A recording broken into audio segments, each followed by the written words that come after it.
So far, the Outpost pack here is the second bag I reviewed from MEC, and I'm still impressed that they managed to have such high quality on these packs while also keeping the price low. If you remember, I previously reviewed the MEC Vapor Overnighter, and I was impressed by how high quality this pack was, while also being extremely lightweight and almost completely waterproof. This, however, isn't made anymore, so I decided to look at one of the other bags in the MEC travel lineup. This is the Outpost 35 pack. They make two size versions on this pack. This is the larger one, the 35 liter. They also make a smaller 25 liter size. The 25 liter version has an exterior organizational pocket instead of being located on the inside like the 35 liter version. It doesn't have a hip belt, and it has an interior laptop sleeve instead of the dedicated laptop compartment like this bag has.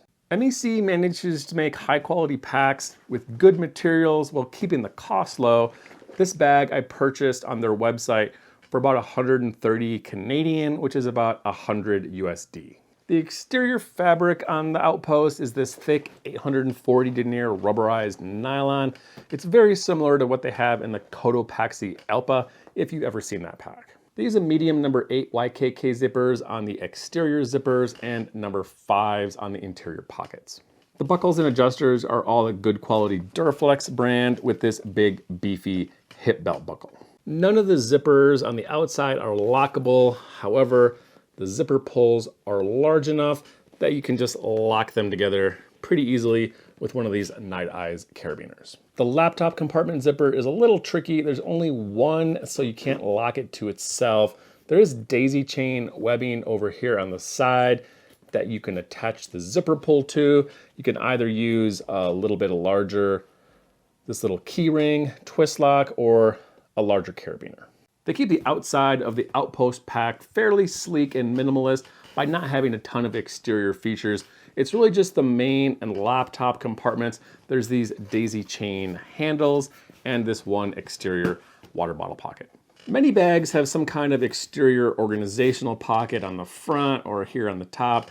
This bag just doesn't have anything out here. Instead of putting it on the outside, they put it all on the inside here. It's really easy to get to, but it takes some getting used to. This side water bottle pocket is really stretchy. It's easy to fit a slimmer water bottle in there without any problem, and it's tight enough. This thing's not gonna fall out. You can fit a 1 liter bottle in here, but how easily it fits in there is gonna depend on how full you have the pack. So you can see what it looks like on the inside of the pack. A larger bottle like this. The mesh is stretchy enough to accommodate it, but it's gonna put a lot more pressure on it. If you have a little bit of extra space on the inside of the pack, it allows the water bottle to kind of push in there, take some pressure off the mesh. The carry system on the Outpost pack is simple yet comfortable. These shoulder straps are a little bit on the thin side, but they're nice and wide. They have a breathable mesh backing and an adjustable sternum strap. The back padding is the same as the shoulder straps. It's a flat, thinnish, mesh-covered foam. And this design, I think it's supposed to be a mountain, offers a moderate amount of air ventilation. The hip belt is a thin 1.5 inch piece of webbing with a thick buckle. There's no padding on here, but they work well with the size of this bag if it's not packed too heavy. I like this design though. There's a spring-loaded clip here, attaches to this little fabric loop. So you could take these off if you don't want them. This is a common buckle type. There's a lot of other hip belts that use this same strap. So if you want something with a little bit more padding, you could also buy an aftermarket hip belt and just attach it to these loops. I haven't tried these, but as an example, here's a cheap padded hip belt with a 1.5 inch clip for $13. This one from Wandered also, I believe, would also fit the Outpost pack. Like the hip belt, these carry handles are a thin piece of nylon webbing. They're sewn in with this daisy chain style, one on the side, the front here, and another one on the top. They're thin and stiff. They're not a very comfortable way to carry the bag, but because these backpack straps aren't stowable, this really isn't gonna be the way you're carrying the bag around anyway. The last exterior feature is the laptop compartment located right on the back of the bag behind the backpack straps. Top opening zipper just goes from here to here. This pocket is rather large. There's nothing else in here. There's no sleeve or anything. This is good because it fits rather large laptop. This is my 15-inch Dell, easily fits in there. Downside is if you have a smaller laptop, there's nothing to secure it, so it could flop around a little bit in there. However, this is well padded. There's about a 1/4-inch piece of firm foam here on the back, in addition to this soft back padding, and there's another about a 1/4-inch piece of foam padding between the laptop and the main compartment. There's also a solid false bottom. My hand in the bag goes down to about here, so this thing will keep your laptop about 2 inches off the ground. Now moving on to the interior of the pack, where basically all the organization is. Remember earlier I said there's no exterior organization? Well, they make up for that by having way more interior organizational pockets. This small mesh pocket here on the top is going to kind of serve the purpose of the exterior pocket that this bag doesn't have. I took this gear out so you can see how this is set up. It's sewn in here on top of the pack, so it's kind of floating, means you can get to it easily from the outside of the bag, just opening up the main zipper, and it kind of makes the packing interesting. When you pack the gear, your stuff is actually going to slide underneath this pocket. It's the same thing with this pocket on the other side. It's a little bit longer, mesh. The zipper also comes in from the top, so when the bag is closed, you just open the main compartment zipper and you can just get into these two pockets fairly easily. This other larger pocket here on the lid is also mesh, about double the size of this one. Has a side access zipper, so this is not going to be able to get to easily from the outside. Instead, it's going to be more for small item organization on the inside of the pack. And then I have a bunch of gear packed up here, a couple packing cubes, a puffy jacket, and a few other things. I'll pack this bag up real quick just to give you an example of how much you can fit in this bag and the best ways to pack it. The interior compartment is large, easy to pack, has this top load flap instead of a clamshell, but has basically the same setup. I have a medium Eagle Creek compression cube. I pretty much use this all the time. 14 by 10 by, I don't know, maybe 3 inches wide. This fits pretty much perfectly in the bottom of the bag. This little pocket flap, I think, has some advantages and disadvantages.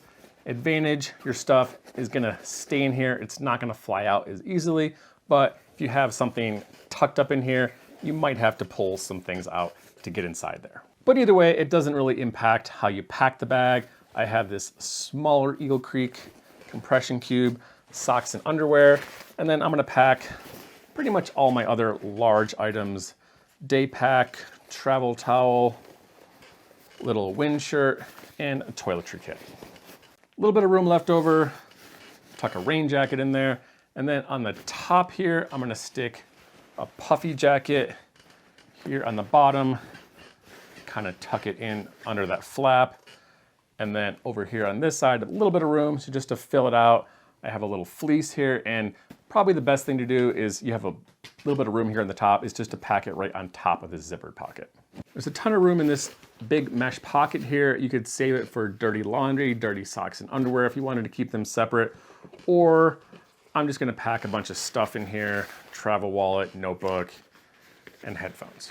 This pocket you can get to from the outside, so I want some of my bigger items that I may also want to have access to when I'm on the road, travel charger, sunglasses, pen and pencil. And just to show you this top pocket, it's on the inside, but you can easily get to it from the outside. It's a little mesh pocket, and this is stuff I'm gonna want easy access to on the road, battery pack, and a couple of charge cords. I got the Grail water bottle here on the outside, and then I'm gonna put my e-reader in the laptop compartment instead of a laptop. This is the Outpost pack, packed full. Everything I had in there has a nice slim profile even when it's fully packed. And for reference, this thing is about 13.6 pounds or 6.2 kilograms. This is the Outpost pack on me, fully packed. Again, I've only taken this on a few short trips, but I found the straps to be very comfortable considering it's a pretty simple design. The back does feel a little bit flat, which it kind of is. The hip belts sit pretty good on me. I'm not sure what the torso range on this thing is, but I'm about 5'11". Hip belts sit right on my hips, so I worry someone that was a little shorter, this thing might be a little bit tall for them. Now a quick summary. My favorite things about this bag is the exterior look. I like the rubberized fabric. It's rugged and durable, and the outside has a nice, sleek, minimalist look. I'm not a big fan of these big red plastic zipper pulls. They're kind of gaudy, and I'll probably just take them off and replace them at some point. The navy color I have here is quite a bit darker than what it looks like on the website. And if you don't like this and these kind of red stitching accessories on the outside of the bag, this thing also comes in an all black version. The biggest con for me is probably just the lack of exterior organization. There's a small seam on the front. They could easily throw a pocket in here. These interior mesh pockets are very easy to get to, but I do like at least a small pocket on the outside to get to my gear without having to open the main compartment. I actually really like the design on the 25-liter version. They have that zipper right here on the front I was talking about, and they got rid of this handle here on the front, which I'm not convinced is necessary. That's all I have for my review on the MEC Outpost 35 pack. Let me know in the comments below if you have any questions. And again, thanks for watching.